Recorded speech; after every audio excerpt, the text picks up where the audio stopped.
হসপিটালে আমাদের টিম ঢোকা মাত্রই দেখতে পারে যে প্রত্যেকটা রোগী দাঁড়িয়ে আছে সিরিয়ালে।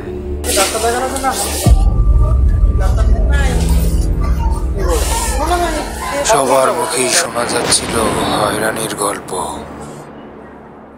হসপিটালের রোগীদের ভিড় থাকলেও চেম্বারে ছিল ডক্টর, আরো সহযোগিতা ও বিষয়।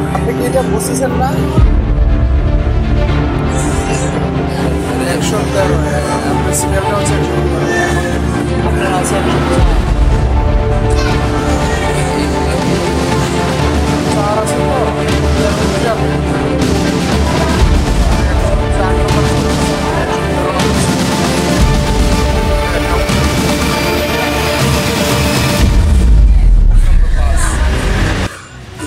ডিসপ্লে সিরিয়াল নাম্বার লেখা আছে। এখন আমরা চললাম ডাক্তারের খোঁজে।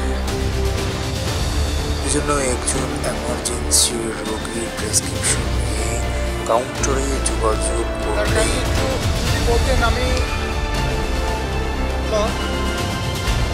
আমাকে 8 নম্বর রুমে দেওয়া হয়েছিল। প্রেসক্রিপশনে লিখে দেওয়া ডক্টর তারিখেও রোগী ভর্তি হতে পারবে কিনা তা রয়েছে অনিশ্চয়তা। আমি জমা দেওয়ার পরে তারা এইরকম ডেট দিচ্ছে। এই ডেটে কি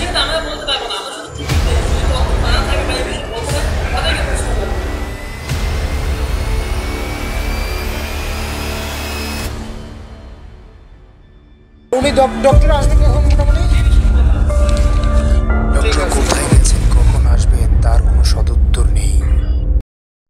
আর এই যদি হয় সরকারি হসপিটালের অবস্থা, তাহলে দেশের মানুষ কোথায় পেল চিকিৎসা? অথচ জনগণের টাকায়